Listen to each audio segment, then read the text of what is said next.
한추기경의 세상 사는 이야기 20번째입니다. 신부 되기 싫어하는 소년. 솔직히 말해서 나는 어릴 때부터 신부가 되기 싫었습니다. 어느 의미로는 자주 신부가 될 것인가 하는 회의를 가졌습니다. 여러 고비를 겪었는데 아주 어릴 때 예비신학교라는 데 들어갔고 그 다음에 소신학교라는 중고등학교 과정을 거쳐 대학 동경 상지대학교에 갔다가 성신대학교에 전입하여 신학을 전공했는데 꼭 18년이 걸렸습니다. 말하자면 학교에 들어가서 신부가 되기까지 18년이 걸린 셈인데 그동안 여러 번 고비를 겪었습니다. 처음엔 싫은 걸 억지로 그냥 지낸 경우도 있고 어떤 때는 정말 나 같은 것이 신부가 될 수 있는가 하는 회의를 진지하게 가진 일이 있었는데 결국에는 나 자신의 결정에 따라 신부가 되었습니다. 특별히 마지막 단계에 가서 생각한 것은 하느님이 부르신다면 나는 그 부르심에 응답해야 한다는 것이었습니다. 그래서 마지막에 하느님의 부르심에 응답하고자 신품을 받기 위해 엎드렸을 때 기도의 노래소리를 들으면서 내가 생각한 것은 하느님의 부르심에 대한 응답, 그분이 부르실 때 나는 전적으로 네 하고 나아가야 되겠다 하는 것이었습니다.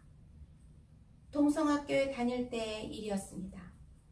선생님들이 수업 시간에 한일 합방 때의 이야기를 많이 들려주었는데 그럴 때마다 일기에다 반일적인 이야기를 쓰곤 했습니다.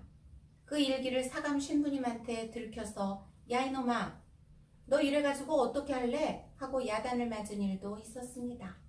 또 한 번은 수신 시험을 보는데 청소년 학도에게 보내는 일본 천황의 치규를 받들고 한국 신민으로서의 소감을 써라 하는 문제가 나왔습니다. 그래서 나는 그 시험지를 받고 1. 나는 한국 신민이 아님 2. 따라서 소감이 없음 이라고 써냈습니다. 그것 때문에 학교에서 쫓겨날 뻔했는데 당시 교장이신 장면 박사님이 이해해 주시고 타일러서 괜찮았습니다. 동성학교에 다닐 때도 신부가 될 것인가 하는 회의가 있었습니다.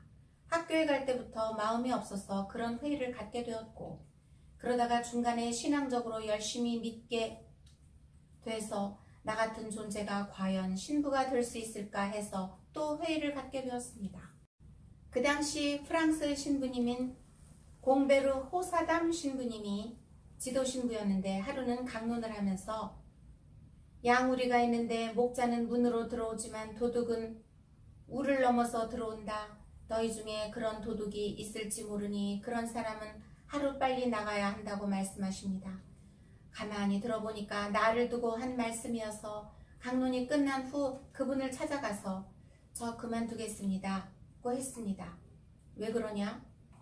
오늘 저녁에 강론은 저를 두고 하신 것 같습니다. 왜 너를 두고 한 걸로 생각하느냐? 제가 여기에 오고 싶어 온 게 아니고 어머니가 가라고 해서 왔고 그래서 두려워하고 있는데 신부님이 그런 강론을 하시니 나가겠다는 생각이 들었습니다. 그래? 너는 신부가 되고 싶다는 생각이 없단 말이냐? 네, 그렇습니다. 그러니까 공베르 신부님은 이렇게 말씀하십니다. 신부는 되고 싶다고 되는 것이 아니고 되기 싫다고 해서 안 되는 것도 아니다. 나가.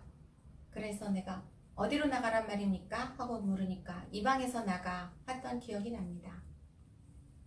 니체를 좋아한다는 첫사랑 여인. 사제서품 전에 있었던 일인데 일본 유학 시절에 친구가 자기 여동생과 결혼하지 않겠느냐고 강하게 권한 일이 있었지만 사양했던 일이 있었습니다. 또 한 번은 니체를 좋아한다는 여인이었는데 거의 1년 동안 내게 상당한 부담을 주면서 접근해 왔습니다. 그때는 내가 정말 신부가 될 것인가에 대한 기로에 서 있던 때인지라 고민을 하기도 했습니다. 하지만 한 여인을 완전히 사랑할 자신도 없고 그보다는 오히려 보다 많은 이들을 위해 도움 주는 일이 좋겠다고 생각하여 거절했습니다. 니체를 좋아한다는 그 여인은 형님이 부산에서 성당을 맡고 있을 당시 그 성당에서 경영하고 있던 고아원에서 일을 보던 분이었습니다. 어느 날 그 여자분이 병이 나서 간호를 하게 됐는데 내가 그의 동료들과 함께 밤을 샌 일이 있었습니다. 새벽이 되니까 다른 분들은 모두 잠이 들어 나와 그 여자만 깨어있게 되었습니다. 그때 그 여자는 지나온 생애 이야기를 쭉 하는데 그 얘기를 들으니까 신부님에게 고해성사를 보게 했으면 좋겠다는 생각이 들었습니다. 그래서 새벽에 영도에 계신 프랑스 신부님에게 고해성사를 해달라고 했습니다. 그 후 상태가 좋아져서 병이 낫게 됐는데 결국 결혼을 하자는 말까지 나오게 된 것입니다.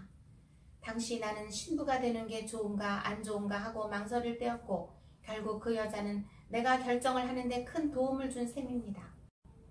평범한 가장으로 살고 싶었는데 학병에 갔다가 다시 신학교에 가느냐 안 가느냐로 망설이면서 생각해보니 나 자신이 너무나 결함이 많았습니다. 그래서 마산 교구장으로 계시던 고 장병화 주교님을 찾아가서 내가 신부가 될 수 있는지 의문이라고 했더니 한 달 후에 보자고 그러시더군요. 나는 까맣게 잊고 있었는데 장 신부님이 꼭 한 달 후에 나를 부르시더니 너는 결점이 많기 때문에 신부가 되어야 한다고 말씀하시더군요. 내가 신부가 안 되었다면 무엇을 해먹고 살았을까요? 장사하자니 주변머리가 없고 땅을 파자니 기력이 달리고 나는 원래 평범한 사람으로 살고 싶었습니다. 어릴 때부터 양지 바른 곳에 있는 집을 보면 저런 데서 평범한 한 가장으로서 자식들과 살면 얼마나 좋겠는가 하는 생각을 했었습니다. 성장하면서도 늘 그런 생각을 해서 기차를 타고 갈 때도 어스름하게 해가 질 무렵 조그만 집에서 연기가 올라오는 것 보고는 저 집은 얼마나 단란하겠는가 생각하면서 나 자신을 그 집의 주인공으로 상상해보곤 했었습니다. 아, 그렇게 됐으면 얼마나 좋을까. 이제는 늦었습니다. 너무 늦어 그 같은 생각은 못하겠고 잘 죽었으면 합니다.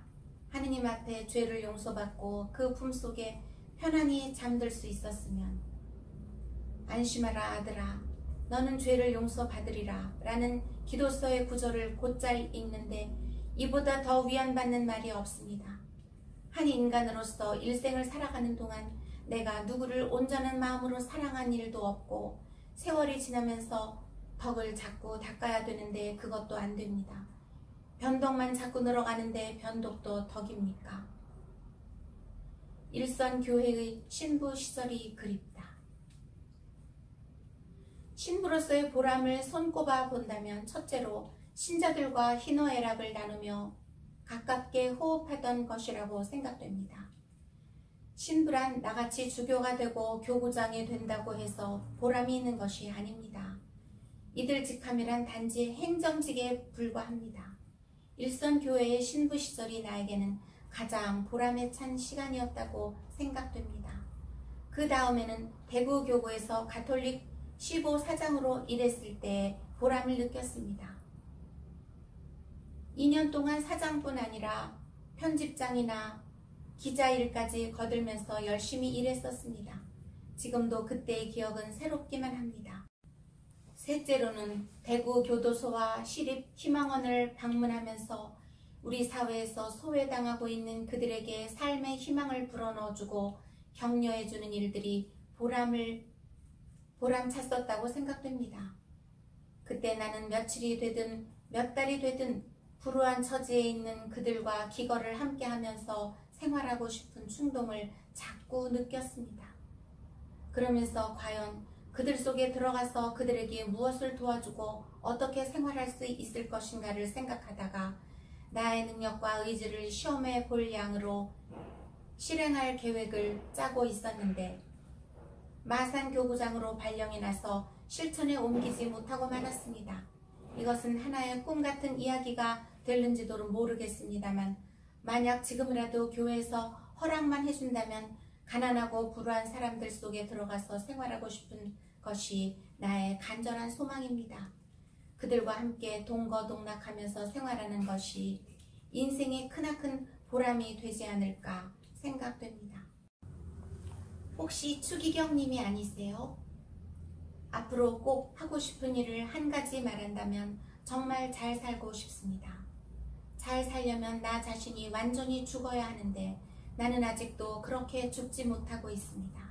그리고 마음으로 원하는 것이 있다면 김삿갓처럼 정처 없이 돌아다니는 방랑이라고 할까, 이것에 대한 그리움이 늘 있습니다. 언젠가 토요일에 수원 근처로 노타이 난방 차림으로 전철을 타고 갔었던 일이 있었고, 작은 자매의 수녀님들이 계시는 일산에도 간 일이 있었습니다. 일종의 바람이라고 할까요? 전철 타고 버스 타고 올 때도 역시 그렇게 늘 자동차를 타고 비서 신부가 수행하고 주변에서 자꾸 그렇게 해주는데 나 자신이 독립성을 잃는 것 같기도 하고 해방되고도 싶어서, 사람들이 쳐다보고 인사하면 나도 인사하고 자꾸 쳐다보면 다른 데 얼굴 돌리고, 어떤 때는 혹시 추기 형님 아니세요? 라는 질문을 받을 때도 있습니다. 그러면 나도 그런 말을 많이 듣습니다 라고 대답하곤 합니다. 다른 사람들의 입에 자주 오르내릴수록 그 사람 자신은 더 고독해지는 것이 아닐까요? 요즘의 생활에서 나도 그런 것을 느낍니다. 나 자신은 그렇지도 않지만 다른 한편에서 거리감을 느끼는 모양입니다. 친구들도 찾지 않게 되고 사신도 점점 줄어들고 있습니다. 어느 해인가 성탄과 영명축일 12월 26일에 스웨터를 여러 벌 받고 보니 나 또한 정말로 무엇인가를 선물하고 싶어졌습니다.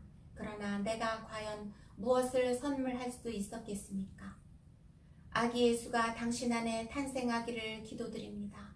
나의 선물은 영광과 권세로서가 아니라 가난하고 비천하게 오신 아기 예수입니다.